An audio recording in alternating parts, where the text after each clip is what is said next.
Hello student, मैं Akhilesh Dwivedi Civil Jobs Academy के YouTube channel में आप सभी का स्वागत करता हूं। मैंने जैसा कि पिछले वीडियो में आप सभी को कहा था कि 2019 का जो एमपीपीएससी का मेंस देने वाले स्टूडेंट हैं उनकी डिमांड को देखते हुए मैंने अधिनियम यानी एक्ट की क्लास स्टार्ट की है, ऑनलाइन क्लास। इस क्लास के माध्यम से मैं आप लोगों को जितने भी एक्ट हैं, टोटल 10 एक्ट हैं, उन एक्ट्स को अच्छे तरीके से, सरलतम तरीके से और एग्जाम में आए हुए, जिस तरह से एग्जाम में एक्ट आए हुए उनको देखते हुए मैं आप लोगों को सभी अधिनियम समझाने का प्रयास करूंगा। तो पिछले वीडियो में मैंने पहला अधिनियम समझाने का प्रयास किया था, सिविल अधिकार संरक्षण अधिनियम 1955 के बारे में पिछले वीडियो में बताया था। आज मैं आप लोगों को दूसरा अधिनियम बताने वाला हूँ, समझाने वाला हूँ। ये अधिनियम है अनुसूचित जाति जनजाति अत्याचार निवारण अधिनियम 1989। स्टार्ट करते हैं हम। ये अधिनियम अभी तक 3 से 4 बार पूछा गया है एग्जाम में। एक तो 2016 में इसकी संगठन तथा कार्यप्रणाली पूछी गई। 2017 में इससे 2 क्वेश्चन पूछे गए हैं। एक 6 नंबर में इसकी असफलता के कारण पूछे गए थे और 15 नंबर में इसकी एक धारा 3(1) इसमें दंड संबंधी प्रावधान किए गए हैं, उसको 15 नंबर में 2017 में इसको पूछा गया। अब मैं इसकी प्रस्तावना से स्टार्ट कर रहा हूं, इस अधिनियम की प्रस्तावना। जैसा कि मैंने पिछले वीडियो में बताया था कि प्रस्तावना में हमें जो है 3-4 चीजें मेंशन करनी होती हैं। एक तो उस अधिनियम से रिलेटेड जो अनुच्छेद है के बारे में, इसके अलावा उस अधिनियम को पारित होने की जो तिथि है और उसको लागू होने की तिथि, इसके साथ साथ उस अधिनियम में कितने अध्याय हैं, कितनी धाराएं हैं, इन सभी को आप हमें जो है प्रस्तावना में, इंट्रोडक्शन में मेंशन करना होता है। 15 नंबर के जो क्वेश्चंस होते हैं उनमें हमें इंट्रोडक्शन और कंक्लूजन अनिवार्य रूप से लिखना होता है। मैथ्स के क्वेश्चंस को छोड़ करके बाकी सब्जेक्ट के जो क्वेश्चंस हैं उनमें इंट्रोडक्शन और कंक्लूजन बहुत अच्छे तरीके से, प्रभावी तरीके से लिखना होता है। तो हम बात कर रहे हैं इस अधिनियम के इंट्रोडक्शन के बारे में। ये जो अधिनियम है, ये अधिनियम संविधान के 3 अनुच्छेदों से संबंधित है। अनुच्छेद 17, अनुच्छेद 23 और अनुच्छेद 35। अनुच्छेद 17 और 23-35 में क्या है पहले वो मैं बता दूंगा आप लोगों को। अनुच्छेद 17 जो है इसमें अस्पृश्यता को समाप्त करने तथा इस तरह के आचरण को दंडनीय अपराध घोषित करने की बात कही गई। ठीक है। फिर दूसरा जो अनुच्छेद है 23, इसमें मानव के दुर्व्यापार तथा बलात् श्रम पर रोक लगाने की बात कही गई है।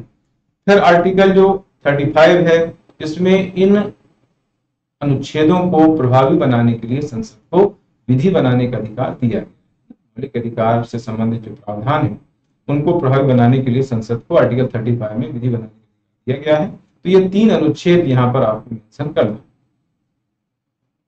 इसके अलावा इसके पारित होने की तिथि है 11 सितंबर 1989 और लागू होने की तिथि है 30 जनवरी 1990। ठीक है। तो इस तरह से हम इसके लिए लिख सकते हैं कि अनुसूचित जाति तथा जनजातियों पर होने वाले अत्याचार के निवारण के लिए आर्टिकल 17 तथा आर्टिकल 23 को प्रभावी बनाने के लिए संसद द्वारा अनुच्छेद 35 का प्रयोग करते हुए ये अधिनियम यानी अनुसूचित जाति तथा जनजाति अत्याचार निवारण अधिनियम 1989 11 सितंबर 1989 को पारित किया गया और इससे 30 जनवरी 1990 को लागू किया गया। इसमें टोटल जो अध्याय हैं 5 हैं और धाराएं हैं 23। तो ये चीज आपको इस तरह से इसमें इंट्रोडक्शन में बताना है। तो ये जो है पूरा हो जाता है इंट्रोडक्शन। अब इसमें एक कंडीशन दी गई है, ये अधिनियम किस कंडीशन में लागू होगा। तो इसको आपको जो है 3 मार्क्स में पूछ सकता है कि ये जो अधिनियम है ये किस कंडीशन में लागू होगा। तो इसके लिए केवल एक ही कंडीशन होती है, वो कंडीशन है कि जो अपराधी है वो SC ST का नहीं होना चाहिए, लेकिन जो पीड़ित है वो SC ST का होना चाहिए, बस। यानी अपराधी को SC ST का नहीं होना चाहिए, जिसने अपराध किया है वो SC ST का नहीं ना हो, जिस पर अपराध किया गया है यानी जो पीड़ित है वो SC ST का होना चाहिए, तो ही जो है इस अधिनियम को लागू किया जाएगा। अगर इसके अलावा कोई कंडीशन बनती है तो वो ये अधिनियम लागू नहीं होगा, इसके स्थान पर IPC के तहत उसको दंड दिया जाएगा, भारतीय दंड संहिता के तहत दंड दिया जाएगा। इसके बाद इसके उद्देश्य आते हैं। जैसा मैंने आपको पिछले वीडियो में बताया था कि सभी के आपको उद्देश्य याद रखना है। उद्देश्य का जो क्वेश्चन है वो 3 नंबर में ज्यादातर पूछ रहे हैं, है ना। तो ये तो आपको बहुत अच्छे तरीके से याद रखना ही है। उद्देश्य में 3 पॉइंट है। पिछला जो हमने एक्ट पढ़ा था उसमें भी 3 पॉइंट हमने पढ़े थे। 3 पॉइंट में इसमें लिखा हुआ है कि जो SC ST के सदस्य हैं उनको अत्याचार के अपराध से मुक्ति दिलाना, उन पर जो अत्याचार हो रहे हैं उनसे उनको मुक्ति दिलाने की बात इसमें कही गई है। सेकंड पॉइंट है इसमें ऐसे अपराधों के विचारण के लिए विशेष न्यायालय तथा अनन्य विशेष न्यायालयों की स्थापना करना। विशेष न्यायालय तथा अनन्य विशेष न्यायालय, इनका आगे जिक्र हम करने वाले हैं, बहुत इंपॉर्टेंट है ये जो अधिनियम है, इस अधिनियम का अध्याय जो 4 है और उसकी धारा है 14, वहां पर इन दोनों प्रकार के न्यायालयों का जिक्र किया गया है, विशेष न्यायालय तथा अनन्य विशेष न्यायालय। मूल जो संविधान था उनमें विशेष न्यायालय का ही जिक्र था, बाद में 2015 में इसमें अमेंडमेंट किया गया, उसके तहत जो अनन्य विशेष न्यायालय भी इसमें जोड़ दिए गए हैं। तो दोनों प्रकार के न्यायालयों की स्थापना करने की बात इसमें कही गई है। तीसरा पॉइंट इसमें आता है अत्याचार के अपराध से जो पीड़ित व्यक्ति हैं उनको राहत तथा पुनर्वास की व्यवस्था करना। ये भी इस अधिनियम का एक उद्देश्य है कि जो भी अत्याचार से पीड़ित व्यक्ति हैं उनको राहत प्रदान करना, पुनर्वास प्रदान करना। ठीक है, तो ये हो गए इस तरह से 3 पॉइंट उद्देश्य के। इस अधिनियम में टोटल जो अध्याय 5 है और इसमें धाराएं 23 हैं, तो उन सभी का यहाँ पर हम उल्लेख करेंगे, हम उसको समझेंगे कि क्या इसमें क्या क्या धाराएं हैं, क्या क्या अध्याय हैं, उनके क्या प्रोविजंस हैं। तो अध्याय जो 1 है इसमें इसका नाम है प्रारंभिक, और इसमें 2 धाराएं हैं, धारा 1 धारा 2। मैंने जैसा कि आप लोगों को पहले भी बताया था कि धारा 1 और 2 सभी अधिनियमों में कॉमन होती है ना। धारा 1 में 3 बातें सभी में लगभग कही गई हैं, संक्षिप्त नाम, प्रारंभ तथा विस्तार के बारे में। प्रारंभ होने की तिथि तथा विस्तार, 3 बातें हैं, संक्षिप्त नाम, विस्तार तथा प्रारंभ।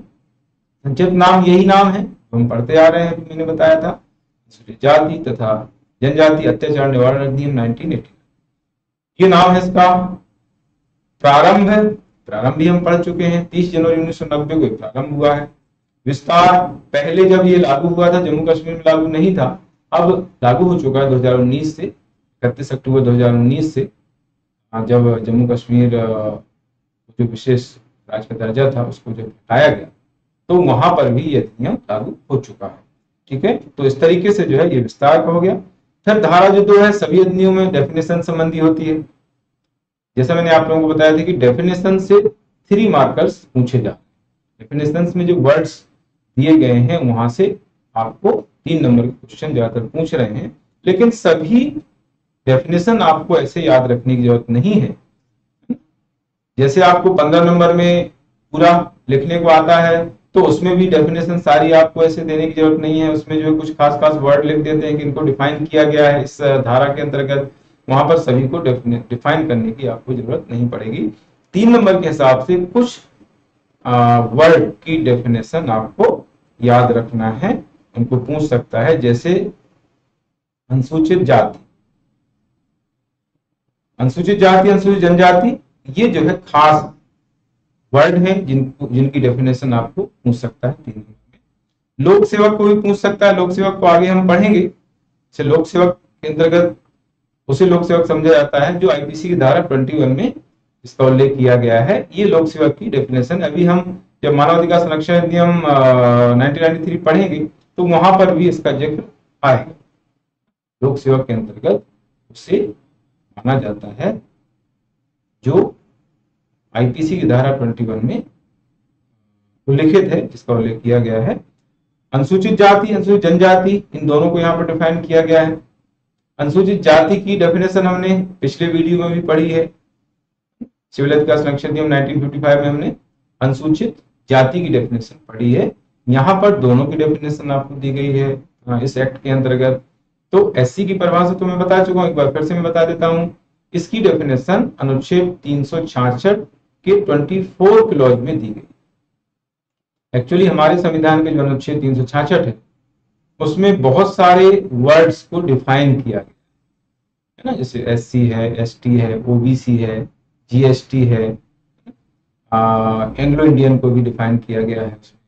अनुच्छेद हैं, अनुसूची हैं, कर हैं, तो बहुत सारे जो वर्ड हैं संविधान में उल्लिखित हैं उनको एक ही आर्टिकल में डिफाइन किया गया है, वो आर्टिकल है 366। तो एससी की जो डेफिनेशन है वो 366(24) में की गई है और एसटी की जो डेफिनेशन है 366 की 25 क्लॉज में की गई है। इनकी घोषणा के लिए अलग आर्टिकल है और इनकी डेफिनेशन की अलग आर्टिकल है। ठीक है, तो अनुसूचित जातियां वे जातियां होती हैं, 366 के 24 क्लॉज में लिखा हुआ है कि अनुसूचित जातियां वे जातियां होती हैं जिनकी घोषणा राष्ट्रपति द्वारा आर्टिकल 341 के तहत संबंधित राज्यपाल के परामर्श से लोक सूचना द्वारा की जाती है। यह है एससी की घोषणा, जिसका मेंशन 366 के 24 क्लॉज में किया गया। ऐसे ही अनुसूचित जनजाति की डेफिनेशन आप बता सकते हैं। अनुसूचित जनजातियां ऐसी जनजातियां हैं,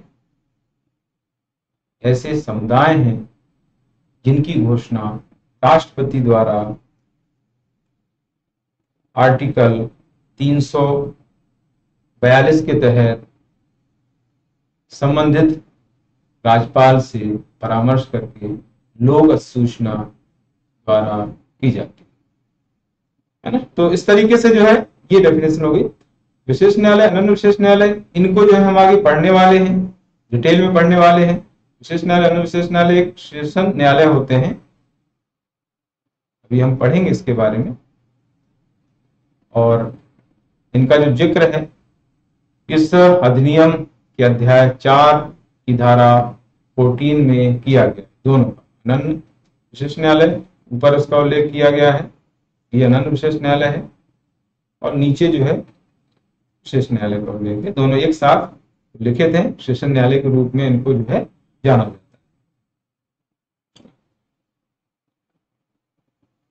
ठीक है, तो इस तरीके से ये डेफिनेशन वाला पार्ट हो जाता है। इसके बाद आगे आता है अध्याय 2। अध्याय 2 के अंतर्गत अत्याचार के अपराध के संबंध में इसमें कहा गया है।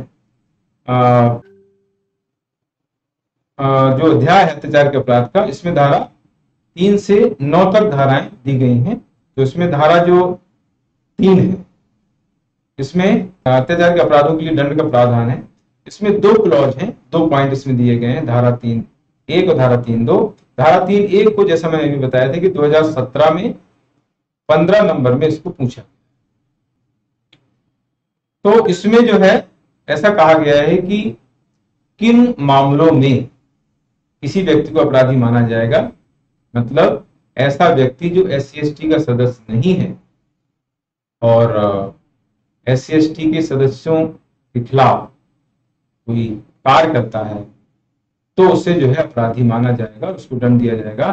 फिर इसमें पॉइंट दिए गए हैं कि कौन कौन से ऐसे कृत्य हैं जिसके कारण जो है उस व्यक्ति को जो SC/ST का सदस्य नहीं है उसे अपराधी माना जाएगा। वो पॉइंट इसमें दिए गए हैं, तो वो आपको याद रखना है। और हालांकि सारे पॉइंट्स लिख नहीं सकते, बहुत सारे पॉइंट्स इसमें दिए गए हैं, तो उसमें कुछ पॉइंट जो है आपको याद करके लिख देना।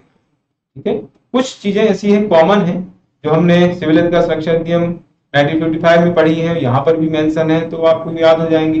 लेकिन कुछ आपको अलग से याद करके लिखना है। जैसे इसमें पहला आता है, घृणात्मक पदार्थ खाने पीने के लिए मजबूर किया जाए। घृणात्मक पदार्थ खाने पीने के लिए मजबूर करना, मतलब अगर कोई व्यक्ति जो SC/ST के सदस्य नहीं है, SC/ST के सदस्य को कोई पदार्थ, ऋणात्मक पदार्थ खाने पीने के लिए मजबूर करता है तो उसको अपराधी माना जाएगा, उसको दंड दिया जाएगा। फिर इसमें आता है कि परिसर में कूड़ा मलमूत्र फेंकना, जहां पर वो निवास कर रहा है वहां पर जो है कूड़ा करकट फेंकता है, मलमूत्र फेंकता है, तो उसको अपराधी माना जाएगा। फिर इसमें लिखा हुआ है, इसी से जुड़ा हुआ है, किसी SC/ST के सदस्य को अपमानित करने के लिए, उसको क्षुब्ध या गुस्सा करने के लिए, उसके इंटेंशन, आशय यानी इंटेंशन से उसके पड़ोस में मलमूत्र है, कूड़ा करकट है, पशु शव या अन्य कोई घृणात्मक पदार्थ इकट्ठा करता है। अगर SC/ST के किसी सदस्य को अपमानित करने के लिए, उसको गुस्सा दिलाने के लिए जानबूझ करके उसके परिसर में कूड़ा करकट, पशु शव है या मलमूत्र जो है इकट्ठा करता है तो उसको अपराधी माना जाएगा। इसके बाद आता है SC/ST के सदस्य को जूतों की माला पहनाई जाती है, उसको नग्न अर्धनग्न घुमाया जाता है, उसको अपराधी माना जाएगा। इसी से जुड़ा हुआ एक पॉइंट है, शरीर से कपड़े उतारना है, मुंडन करना है, मूछें हटाना है, चेहरा पोतना है ना? उसकी भूमि पर मुकदमा दायर करना, उस पर खेती करना है, उसकी भूमि पर अवैध कब्जा करना, उसकी फसल को काटना है, उसकी जो जमीन है उस पर अवैध कब्जा किसी ने कर लिया है, उसकी फसल जो उसने बोई है उसको उसने काट लिया है ना, तो उसको अपराधी माना जाएगा। SC/ST के सदस्य को मानव पशु शवों की अंत्येष्टि करने या शवों को लाने ले जाने, कब्रों को खोदने के लिए मजबूर किया जाता है। ये जो पॉइंट है ये हमने पिछले अधिनियम में भी पढ़ा है। बेगार तथा बंधुआ मजदूरी के लिए बाध्य करना, बेगार बंधुआ मजदूरी, इसका मतलब ये होता है, बेगार का मतलब होता है बिना कुछ मजदूरी दिए काम लेना, उसको कहते हैं बेगार। अगर किसी व्यक्ति को बिना कुछ पैसे दिए उससे काम लिया जाता है तो उसको बेगार कहा जाता है। बंधुआ मजदूरी का मतलब होता है कि उसको जो है अपने यहाँ बंधक बना के रखा जाता है, उससे बहुत ज्यादा काम लिया जाता है और बहुत कम मजदूरी दी जाती है। वो व्यक्ति जिसको बंधुआ बना के रखा गया है वो किसी दूसरे के यहाँ काम नहीं कर सकता, तो उसको बंधुआ मजदूरी कहा जाता है। तो इसके लिए अगर कोई बाध्य करता है तो उसको अपराधी माना जाएगा। SC/ST की स्त्री को किसी देवदासी के रूप में पूजा या अन्य किसी प्रथा को बढ़ावा देना, मतदान ना करने या किसी विशिष्ट व्यक्ति को मतदान करने के संबंध में मजबूर किया जाता है।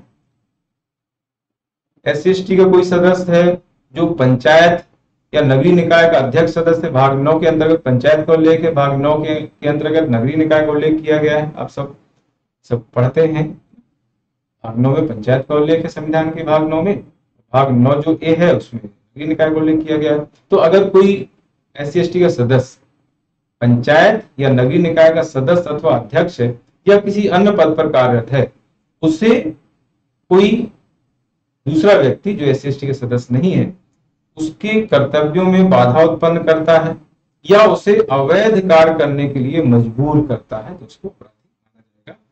इसके बाद आता है मतदान करने के पश्चात, अगर उसको मतदान करने के लिए कहा गया कि भाई इस व्यक्ति को मतदान करना है या मतदान नहीं करना है, इसके बावजूद अगर कोई ऐसा करता है SC/ST का सदस्य तो उस पर हमला करना, SC/ST के सदस्य पर हमला करना या सामाजिक आर्थिक बहिष्कार करना या उसकी धमकी देना, ये भी अपराध की श्रेणी में आएगा। महिला का अनादर, लज्जाभंग या हमला करना, अपना गांव, मकान या निवास छोड़ने के लिए मजबूर करना, जो जल वो उपयोग में ला रहा है उसको जो है प्रदूषित करना, गंदा करना है। सार्वजनिक अधिकार, जिसमें ऐसा मार्ग जो सभी के यूज का है, सभी उसका यूज कर सकते हैं, सभी आ जा सकते हैं, ऐसे मार्ग से उसको वंचित कर दिया जाता है। उसको बोल दिया जाता है कि भाई आप इस मार्ग से आ जा नहीं सकते हैं, इसका उपयोग नहीं कर सकते हैं, तो इस तरह का ये भी अपराध की श्रेणी में आएगा। जाति के नाम पर किसी व्यक्ति को गाली गलौज की जाती है, जाति सूचक वर्ड यूज किए जाते हैं, तो ऐसे ये अपराध की श्रेणी में आएगा। SC/ST के सदस्यों द्वारा कोई धार्मिक मानी जाने वाली वस्तु को नष्ट किया जाता है, यानी वो जो कोई फोटो है जिसको वो पवित्र मानता है, फोटो है, कोई चित्र है, कोई मूर्ति है, उसको जो है अपमानित किया जाता है, उसको हानि पहुंचाया जाता है, उसको नष्ट किया जाता है, पवित्र किया जाता है, तो उसको अपराध माना जाएगा। एससी की सदस्य के विरुद्ध शत्रुता, घृणा या मनमुटाव में वृद्धि करने के आशय से कुछ कहा जाता है, मौखिक शब्दों द्वारा, लिखित शब्दों द्वारा, प्रतीकों द्वारा, तो उसको जो है अपराध माना जाएगा। एससी की सदस्य द्वारा अति श्रद्धा से माने जाने वाले किसी दिवंगत व्यक्ति का अनादर किया जाता है। मतलब एससी कोई सदस्य किसी को अपना आदर्श मानता है और उस व्यक्ति को, जो दिवंगत हो गया है, उस व्यक्ति का अनादर अगर कोई व्यक्ति कर रहा है जो एससी के सदस्य नहीं है, तो उसको अपराध माना जाएगा। एससी की सदस्य को किसी सार्वजनिक उपयोग के लिए जो सामग्री रखी गई है उसके उपयोग में बाधा उत्पन्न की जाती है, यानी उसके उपयोग से उसको रोका जाता है, तो उसको अपराधी माना जाएगा। जादू टोना करने या डायन होने के आधार पर एससी किसी सदस्य को शारीरिक हानि या मानसिक यातना दी जाती है, तो अपराध माना जाएगा। लास्ट इसमें आता है एससी के किसी व्यक्ति या कुटुंब या उसके किसी समूह का सामाजिक अथवा आर्थिक बहिष्कार किया जाता है या उसकी धमकी दी जाती है, तो उसको भी अपराध की श्रेणी में माना जाएगा। उसको दंड दिया जाएगा जो ऐसा कर रहा है।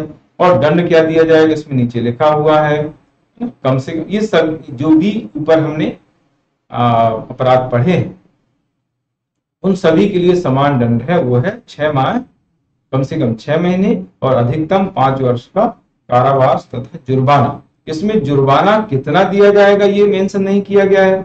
जुर्माना न्यायालय तय करता है कि किस व्यक्ति को किस अपराध में कितना जुर्माना दिया जाएगा, लेकिन कारावास का प्रावधान इसमें किया गया है। कम से कम 6 महीने और अधिकतम 5 वर्ष का कारावास उसको दिया जाएगा। जुर्माना न्यायालय अपराध की प्रकृति के हिसाब से तय करे। तो ये हो गया इस तरह से धारा 3(1), धारा 3(2) के बारे में हम पढ़ने जा रहे हैं। देखो धारा 3(1), धारा 3(2) में फर्क यही है कि धारा 3(1) है उसमें सभी अपराधों के लिए एक जैसा दंड का प्रावधान है। अपराध धारा जो 3(2) है उसमें अलग अलग अपराधों के लिए अलग अलग दंड का प्रावधान किया गया। ये दोनों में बेसिक डिफरेंस। तो इसमें 7 पॉइंट दिए गए हैं और सातों पॉइंट्स में सातों अपराधों के लिए अलग अलग दंड का प्रावधान किया गया। पहला इसमें प्रावधान है कि एससी की सदस्य को गलत साक्ष्य के आधार पर, यानी झूठी गवाही के आधार पर, झूठे सबूतों के आधार पर मृत्युदंड की सजा सुनाई जाती है ना। अगर कोई एससी का सदस्य है उसे झूठे केस में फंसाया जाता है और उसको मृत्युदंड की सजा सुना दी जाती है, तो जिस व्यक्ति के कारण उसको मृत्युदंड की सजा सुनाई गई एससी के सदस्य को, उस व्यक्ति को आजीवन कारावास तथा जुर्माने से दंडित किया जाए। ठीक है, मतलब ऐसा व्यक्ति जो एससी का सदस्य नहीं है, एससी के किसी सदस्य को झूठे आरोप में फंसा देता है, झूठी गवाही की वजह से जो है, झूठे सबूतों की वजह से, गलत साक्ष्यों की वजह से जो है एससी के सदस्य को मृत्युदंड की सजा सुना दी जाती है, तो ऐसा करने वाले व्यक्ति को, जो एससी का सदस्य नहीं है, उसे आजीवन कारावास तथा जुर्माने से दंडित किया जाएगा। ये पहला इसमें पॉइंट है। दूसरा पॉइंट इसी के आगे का है। इसमें क्या है, गलत साक्ष्य के आधार पर, झूठी गवाही के आधार पर किसी एससी के सदस्य को फांसी की सजा हो जाती है और फांसी दे भी दी जाती है, और बाद में पता चलता है कि जिसको फांसी दी गई है एससी के सदस्य को, वो गलत साक्ष्य के आधार पर दी गई है। तो जिसके कारण एससी के सदस्य को फांसी हुई है, जो एससी के सदस्य नहीं है, उस व्यक्ति को मृत्युदंड से दंडनीय किया जाएगा, मृत्युदंड उसको दिया जाएगा। ये दूसरा पॉइंट है। पहला पॉइंट और दूसरे पॉइंट में फर्क आपको समझना है। पहले पॉइंट में केवल सजा सुनाई गई थी, मृत्युदंड की सजा एससी के सदस्य को केवल सजा सुनाई गई, उसको सजा दी नहीं गई है। तो ऐसी स्थिति में जिसके कारण उसको सजा हुई है मृत्युदंड की, उस व्यक्ति को, जो एससी के सदस्य नहीं है, उसे आजीवन कारावास तथा जुर्माना दिया जाएगा। दूसरा पॉइंट जो है उसमें कहता है कि उसको सजा हो गई, यानी मृत्युदंड दे दिया गया है एससी के सदस्य को गलत साक्ष्यों के आधार पर, तो जिसकी वजह से उसको मृत्युदंड मिला है एससी के सदस्य को, जो एससी के सदस्य नहीं है, उसे भी मृत्युदंड की सजा दी जाएगी, मृत्युदंड दिया जाएगा। ये दूसरा पॉइंट है। ठीक है। तीसरा पॉइंट ये है कि मिथ्या साक्ष्य के गलत साक्ष्य के आधार पर अगर 7 वर्ष से अधिक की सजा हो जाती है SC/ST के सदस्य को, तो जिसके कारण उसको SC/ST के सदस्य को सजा हुई है, उसको कम से कम 6 महीने और अधिक से अधिक 7 वर्ष का कारावास तथा जुर्माना दिया जाएगा। गलत साक्ष्य के आधार पर ही ये आपको समझना है, गलत साक्ष्य के आधार पर ही जो है 7 वर्ष की सजा सुना दी गई। किसको? SC/ST के किसी सदस्य को। तो जो SC/ST का सदस्य नहीं है, जिसकी वजह से उसको सजा हुई है गलत साक्ष्य के आधार पर, तो उसको कम से कम 6 महीने और अधिकतम 7 वर्ष का कारावास तथा जुर्माना दिया जाए। अग्नि विस्फोटक पदार्थों से अगर संपत्ति को नुकसान पहुंचाया गया है, SC/ST के किसी सदस्य को अग्नि विस्फोटक पदार्थों से उसकी संपत्ति को नुकसान पहुंचाया गया है, तो सजा का प्रावधान जो है 6 महीने अधिक कम से कम है और अधिकतम 7 वर्ष का कारावास है और जुर्माना। इसके बाद आता है ऐसे भवन को नुकसान पहुंचाने पर, ऐसे भवन को नुकसान पहुंचाया जाता है जिसका उपयोग रहने के लिए, संपत्ति की रक्षा के लिए, पूजा अर्चना करने के लिए प्रयोग किया जा रहा है, और वो SC/ST का मकान है, SC/ST का भवन है। तो जिसने ऐसा किया है, जो SC/ST के सदस्य नहीं है, उससे जो सजा दी जाएगी वो है आजीवन कारावास तथा जुर्माना। इसके बाद आता है लोक सेवक होते हुए भी किसी व्यक्ति द्वारा, लोक सेवक है और लोक सेवक है वो, और उस व्यक्ति द्वारा इस अधिनियम के अंतर्गत कोई अपराध किया जाता है, लेकिन वो लोक सेवक SC/ST का नहीं होना चाहिए। ध्यान रखना, सभी में ये मेंशन रहता है कि SC/ST का वो नहीं होना चाहिए, लोक सेवक है और उसने जो है इस अधिनियम के अंतर्गत अपराध किया हुआ है, तो कम से कम उसे 1 वर्ष का कारावास और शेष उसके अपराध की प्रकृति के आधार पर दंडित किया जाएगा, जुर्माना कारावास होगा। तो ये है इस तरह से छठा पॉइंट। 7वां पॉइंट लास्ट पॉइंट है, SC/ST किसी सदस्य या उसकी संपत्ति के खिलाफ कोई अपराध करता है, मुकदमा दायर करता है, जिससे IPC की धारा के अधीन उसे SC/ST सदस्य को 10 वर्ष की सजा हो जाती है या उससे ज्यादा सजा हो जाती है, तो जिसके द्वारा ऐसा हुआ है SC/ST के सदस्य को, उस व्यक्ति को सजा जो होगी वो आजीवन कारावास तथा जुर्माना दिया जाएगा। ये उसकी सजा है। जो SC/ST के सदस्य नहीं है उसे ये सजा दी जाएगी। सजा क्या है? आजीवन कारावास तथा जुर्माना। इसके बाद है धारा 4। धारा 4 में लिखा हुआ है कि लोक सेवकों के द्वारा अपने कर्तव्यों की उपेक्षा के लिए दंड। अगर कोई लोक सेवक है, वो अपने कर्तव्यों को सही ढंग से नहीं कर रहा है, उपेक्षा कर रहा है, तो उसको दंड का प्रावधान किया गया है। हाँ, लोक सेवक SC/ST का नहीं होना चाहिए। मैंने पहले भी आप लोगों को बताया है कि ऐसा कोई लोक सेवक जो SC/ST के सदस्य नहीं है और वो अपने कर्तव्य की उपेक्षा करता है जानबूझकर, इसमें जानबूझकर वर्ड आपको ध्यान रखना है, जानबूझकर उपेक्षा कर रहा है, तो उसको जो सजा होगी वो कम से कम 6 महीने और अधिकतम 1 वर्ष का कारावास होगा और उसको जुर्माना दिया जाएगा। दूसरा इसमें पॉइंट है कि लोक सेवक के क्या कर्तव्य होंगे, उसमें यहां पर बताया गया। दूसरा जो पॉइंट है इसका, उसमें लोक सेवक के कर्तव्यों के बारे में बताया गया है। इसमें ये कहा गया है कि जो थाना प्रभारी होता है उसका ये कर्तव्य होगा कि वह जो भी शिकायत करता है, जिसने कंप्लेन की हुई है, तो जो उसके द्वारा जो सूचना प्रदान की गई उस सूचना को जो है सुनेगा और उस पर हस्ताक्षर उसके लेने से पहले उस सूचना को जो है वो सूचना जो दाता है उसे पढ़कर सुनाएगा। मौखिक रूप से उसने जो सूचना दी है तो पहले जो है सूचनाकर्ता को पढ़कर सुनाएगा और फिर उसको लेखबद्ध करेगा। इसके बाद फिर उसके सिग्नेचर वो लेगा। हस्ताक्षर लेने से पहले जो है उस सूचना को सूचनादाता को सुनाएगा और फिर उसको लेखबद्ध करेगा और फिर बाद में हस्ताक्षर करेगा। ये इसका पहला कर्तव्य, पहला पॉइंट इसमें दिया गया। ठीक है, वो जो कंप्लेन की गई है उसको FIR के रूप में रजिस्टर किया जाए। प्रथम सूचना report, first information report FIR कहा जाता है। FIR जब दर्ज हो जाती है तो फिर मामला कोर्ट में चला जाता है। वो मामला कोर्ट के द्वारा ही सुलझाया जा सकता है तो जो भी कंप्लेन की गई है उस कंप्लेन को एफआईआर के रूप में दर्ज थाना प्रभारी करेगा। इसके बाद जो लिखी गई सूचना है उसकी एक प्रति जो है तुरंत जो है सूचना दाता को दी जाएगी, सूचनाकर्ता को दी जाएगी। फिर इसके बाद जो गवाह हैं, जो पीड़ित हैं, गवाह हैं, उनके जो स्टेटमेंट हैं वो लिए जाएंगे, उनको लेखबद्ध किया जाएगा। इसके बाद जो अन्वेषण का काम सौंपा गया, इन्वेस्टिगेशन का काम सौंपा गया है, उसको करना होगा और इन्वेस्टिगेशन करके जो है जो आरोप पत्र होते हैं उनको जो है न्यायालय के समक्ष 60 डेज 60 दिन के अंदर जो है न्यायालय के समक्ष फाइल करना पड़ेंगे, दाखिल करना पड़ेंगे। विशेष न्यायालय अथवा अनन्य विशेष न्यायालय के समक्ष जो भी आरोप पत्र हैं उनको जो है 60 डेज के अंदर दाखिल करना पड़ेंगे। अगर इसमें कुछ विलंब होता है तो विलंब होने की अगर कुछ आशंका है तो उसको लिखित रूप में बताना पड़ेगा, स्पष्ट करना पड़ेगा कि विलंब क्यों हुआ।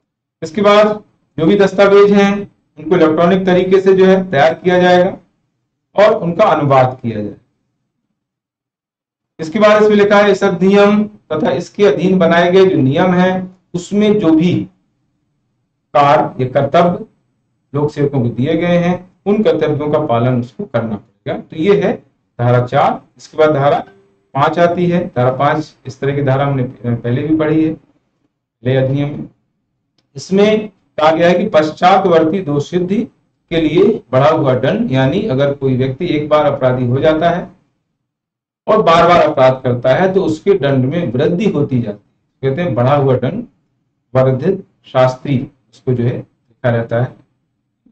पश्चातवर्ती दोष सिद्धि के लिए बढ़ा हुआ दंड या वर्धित शास्त्री। तो इसमें लिखा है कि अगर पहले से कोई अपराधी दोषी सिद्ध हो चुका है तो पश्चातवर्ती किसी अपराध के लिए,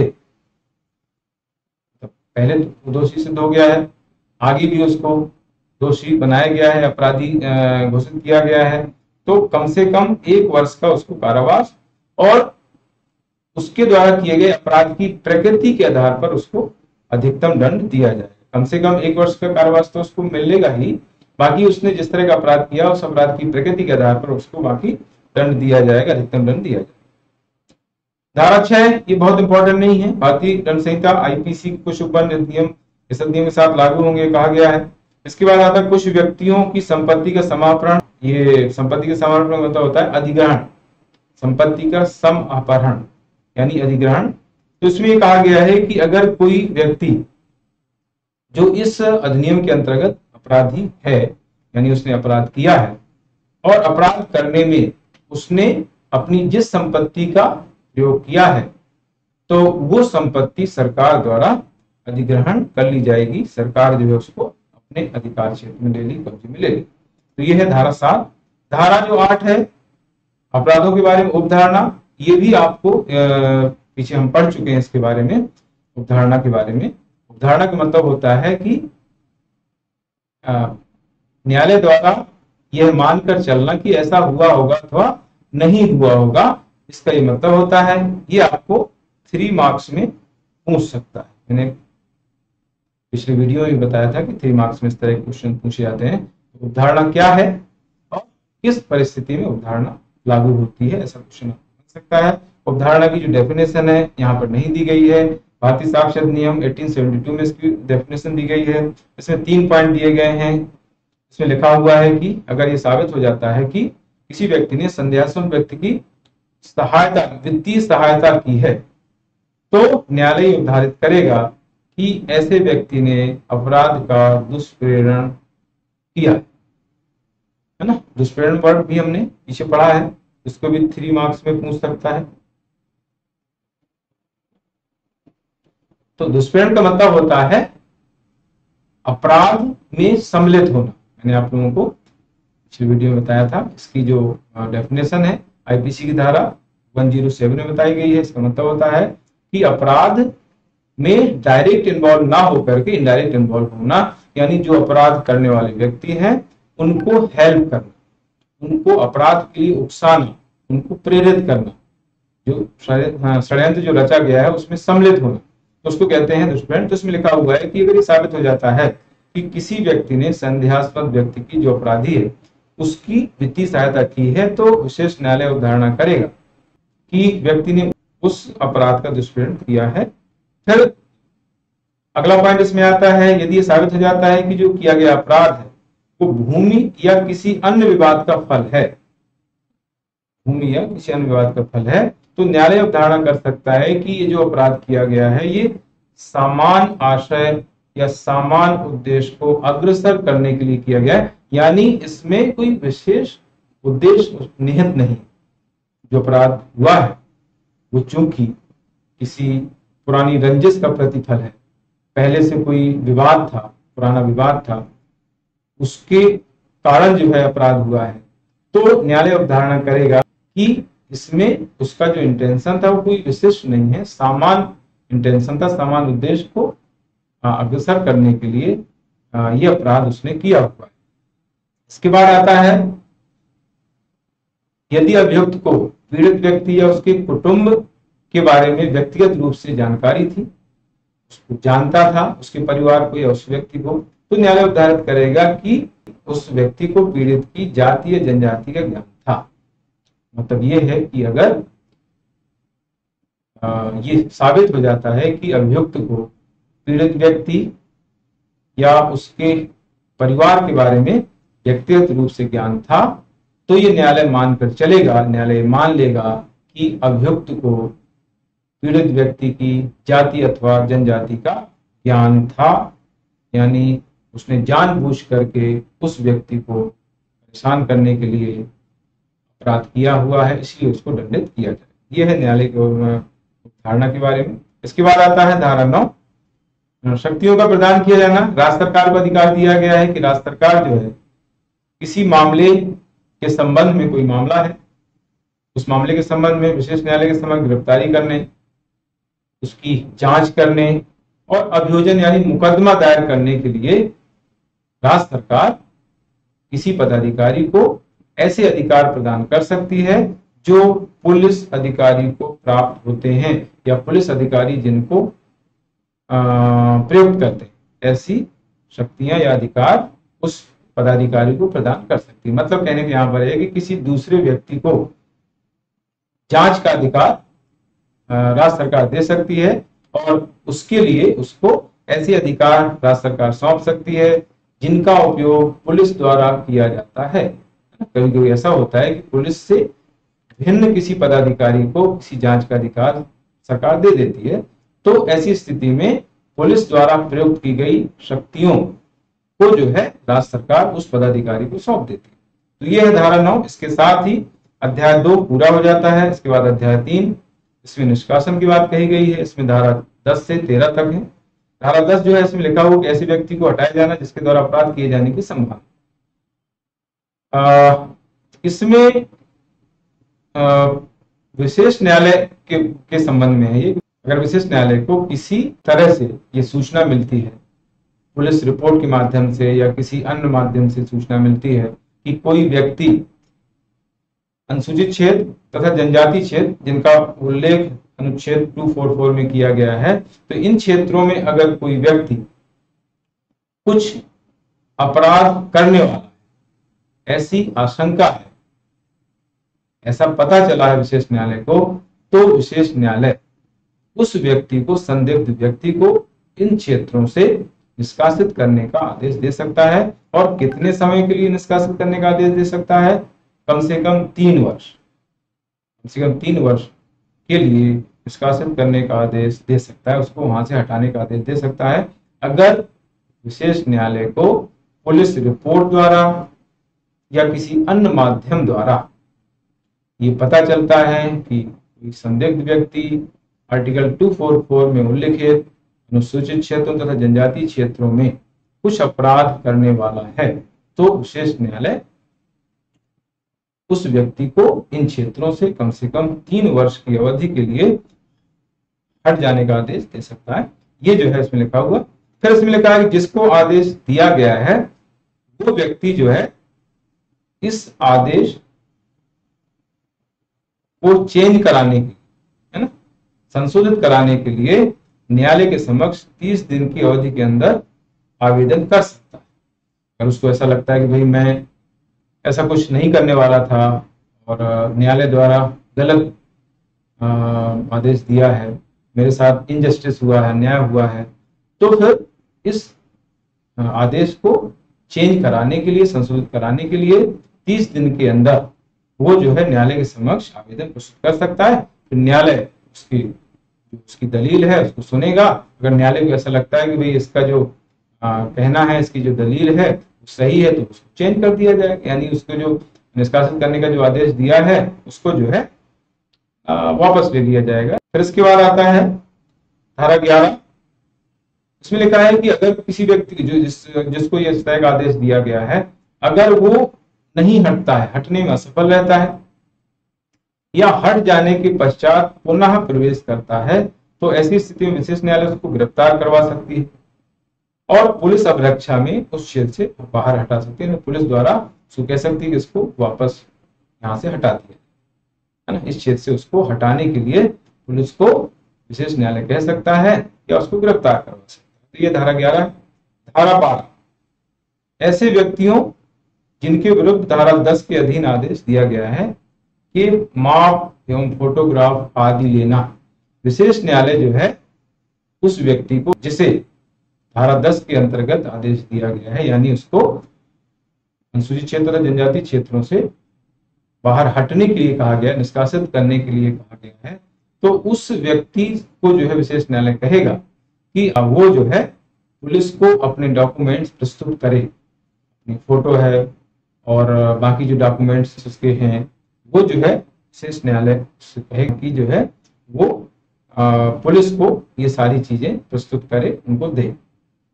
फिर इसमें लिखा हुआ है कि यदि ऐसा आदेश वापस ले लिया जाता है, यानी मामला रफा दफा हो गया है, जैसे मैंने बताया कि 30 दिन के अंदर जो है उसको आवेदन करना होता है, उस आदेश को संशोधित करने के लिए 30 दिन के अंदर उसने आवेदन कर दिया और न्यायालय ने जो है जो आदेश दिया था उसको चेंज कर दिया, यानी वापस ले लिया। तो ऐसी स्थिति में मामला जब रफा दफा हो गया है, आदेश वापस ले लिया गया है, तो ऐसी स्थिति में जो डॉक्यूमेंट्स उस व्यक्ति से पुलिस द्वारा लिए गए थे, तो वो डॉक्यूमेंट्स या तो नष्ट कर दिए जाएंगे, फोटो वगैरह, या उसको वापस कर दिए जाएंगे। ये है धारा 12 के अंतर्गत दूसरा। इसके बाद धारा 13। धारा 13 में कहा गया है कि अगर कोई व्यक्ति धारा 10 का उल्लंघन करता है, यानी जिसको आदेश दिया गया है, अगर वो आदेश का पालन नहीं करता है, उल्लंघन करता है, तो ऐसी स्थिति में उसको सजा दी जाएगी और वो सजा होगी कम से कम 1 वर्ष का कारावास तथा जुर्माना। तो इस तरीके से जो है यहाँ तक आज कंप्लीट हो जाता है। आगे के जो अध्याय है, अध्याय 4, अध्याय 5, हम जो है नेक्स्ट सेशन में कंप्लीट करेंगे। अगले वीडियो में आपको प्रॉपर तरीके से बताऊंगा। इतना ही। Thank you. Good luck.